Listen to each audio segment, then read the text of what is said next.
Hey guys, this is Alea Jen and welcome back to my YouTube channel. So for today's video, ano nga ba yung mga dahilan or mga mali na magawa mo para ma-terminate ka ng amo? Kasi uso dito sa Hong Kong yung termination, lalo na pag ayaw nila sa'yo. Kasi dito, legal yung mag-terminate ng contract and mag-break ng contract. And ako, sa unang buwan ko, binibilang ko talaga kung alam mo yun, mati-terminate ako, makakabayad ba ako ng utang. So, hanggang 3 months akong kinakabahan.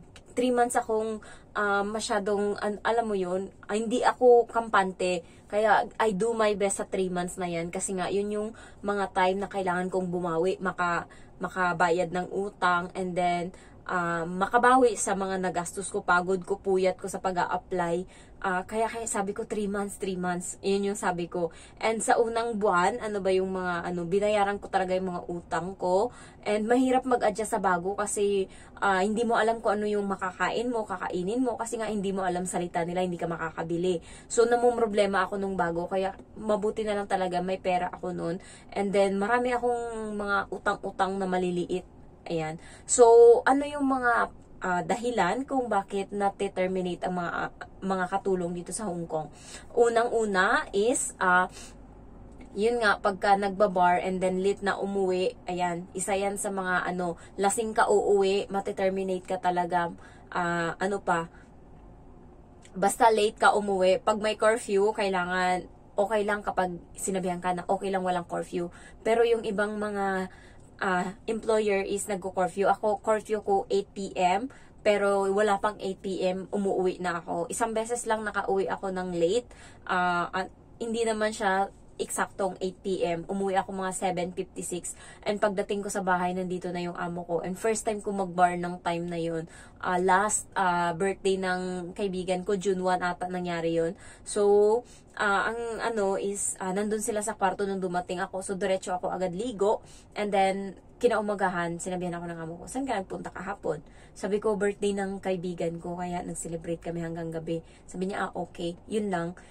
And then, may mga times na muntik-muntikan na akong malate. Halimbawa, nung nag-Macau ako, understood naman yun ng amo ko kasi nga, isang araw lang ako sa Macau. Umaga ako umalis dito, alas 5 ng umaga sa bahay. And then, umuwi ako is na ng gabi, alas 8 or alas 7. Pero pag uwi ko, wala pa din sila. So, una-una pa din ako umuwi sa kanila.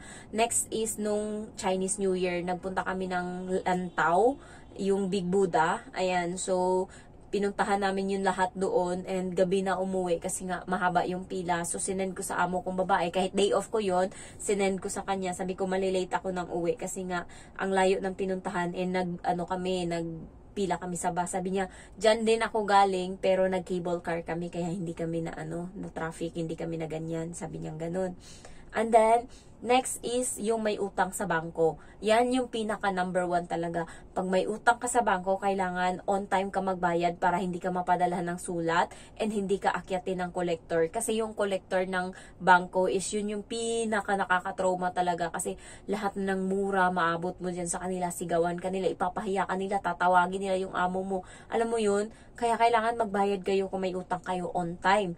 Kasi nga, mayroon namang grace period yung pag-uutang. Halimbawa, umutang ka ng June 1, dapat, di ba, yung deadline mo is June 1 din, July 1. So, ang ginagawa ng bangko is July 8 ka na magde-deadline. Parang may 1 week ata sila na grace period. Pero, always ako advance magbayad, kaya hindi ako namumroblema dyan.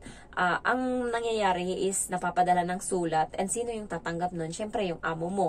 And, yun nga, aakyatin ka ng collector. Kaya, yung iba guys, kapag may resibo kayo ng nangutang kayo sa bangko, meron kasing binibigay yan sa HS, meron binibigay. Pero sa Prime is cash. Alam mo yun, parang nasa phone na talaga sila. Hindi na sila nagbibigay ng papel-papel. So, ibibigay nila sa'yo, ida-download mo yung parang agreement nila, in chuchu, doon sa sa papel. Kaya, kung may mga papel-papel kayo na sa utang, tapon yun na, sabi ng kaibigan ko, punitin ko daw and itapon ko kasi nga pag nakita nila ayaw na ayaw talaga nila ng nangungutang. Next is mati-terminate ka dito kapag hindi kayo nagkakaintindihan. Ayan yan sa isa sa pinaka yung halimbawa Chinese na matanda yung employer mo, hindi kayo magkakaintindihan kasi hindi ka naman ano sa language nila, maliban na lang kung nag-aral kang maigi. Ako nga, wala akong alam, 1 taon na ako mahigit, konti lang yung alam ko, yung mga pang-aaway lang, sigaw nila, yun lang yung alam ko. Kaya, isa din yan sa mga way kung bakit na-terminate, kasi nga, hindi sila magkakaintindihan. Halimbawa, inutos niya ngayon, cook this one, and then iba yung pagkakaintindi ng helper, kasi nga, hindi naman matino yung pagkakasabi ng instruction. Ang nangyayari is, ayun, nagkakanda mali-mali yung helper. So, ang sisi, helper pa din. Kaya, ang ending, ikaw yung matiterminate ngayon. So, ganun yun, guys. Buti na lang yung amo ko is malinaw mag-explain. Kaya, lahat ng inuutos niya, nakukuha ko ng tama. Kasi, yung amo ko, napapansin ko sa babae, 1 beses lang siya dapat magsalita. Pag pinaulit mo pa siya, tataas na yung boses niya. Kaya, yun yung na ano ko sa kanya, na nagets ko sa ugali niya. Buti na lang kamo, kaya siguro nag-break din yung dati dito kasi nga sabi ng amo ko hindi daw yun agad nakakagets kung ano sinasabi. And yung amo kong babae, alam ko na ano ko na yung ugali eh. Pag 1 beses nagtanong ka, tama pa yung sagot niya, yung parang mahinahon pa. Pero pag inulit mo pa uli ng tanong yung ano na yon, question na yon, tataas na yung boses niya. Napapansin ko yan sa kanya. Kaya, iniiwasan ko talaga na paulit-ulit siyang tanongin. Next is, dapat hygienic kayo. Alam niyo yung, ako guys, pag gumagamit ako ng CR, nililinis ko yan. Kasi hindi ko alam kung sinong susunod na gagamit dyan. And ako lang yung katulong dito. So, yung gagamit dyan na sunod is mga amo ko na. Kaya pag umalis ako ng CR, malinis yan. Yung mga sink, di ba? Pagka naghugas ka. Kasi kami, pagka tapos mag-poop or ihi, hugas talaga agad kami. So, tutulo yan doon sa gripo yung So, pinupunasan ko yan ng towel para walang nakikitang bakat-bakat ng tubig doon sa, ayoko kasi ng makalat, tignan yung sink. So, isa yan na gustuhan ng amo ko sa akin. Kung ano yung iniwanan kung ano yan dyan, dapat, pagkita niya, ganun pa din. Kasi, minsan yung amo kong babae, pag nagmamadali siya, dyan na din siya nagsi-CR sa CR na ginagamit ko. So, hindi pwedeng mahilig ako umihi. So, hindi pwedeng dugyot ko yung iwanan kasi nga, siya yung susunod, hindi mo siya yung sumusunod. Ayan. Next is, consistent dapat sa trabaho. Halimbawa, pag masipag ka, dapat masipag ka. So, yung amo ko, napapansin niya sa akin, nagsi-cellphone ako. Yung iba, nagbe-break or nati-terminate guys dahil sa pagsi-cellphone. Kaya ingat-ingat kayo sa paggamit ng cellphone kasi hindi lahat ng amo naiintindihan yung nararamdaman mo na kailangan mong kumontak sa pamilya. So, hindi lahat ganun. Yung amo ko is okay naman. So far, wala naman siyang complain about sa cellphone ko. Pero ibang employer, hindi ganun. Next is, yung mga pagkain nila, wag nyong gagalawin. Kung nasa ref yan, walang sinabi na galawin mo or pakialaman mo, wag mong pakialaman. And also, yung mga pagtapon-tapon ng mga gamit-gamit, especially yung mga papel-papel, minsan guys, hinahanap nila ng walang dahilan. Kaya kailangan alam mo kung saan. And also, ayaw na ayaw nila and nag-determinate talaga sila malala kapag nagdanakaw ka. Yun yung pinakaayaw talaga nila kasi hindi usos dito sa Hong Kong yung nakaw. Yun nga, nakakita nga ako ng wallet sa daan. Hindi nga kinuha yun ng mga people of the Philippines of the Hong Kong people. So, dinaan-daanan lang. So, nilapag ko lang doon sa may, sa may release and umalis na ako.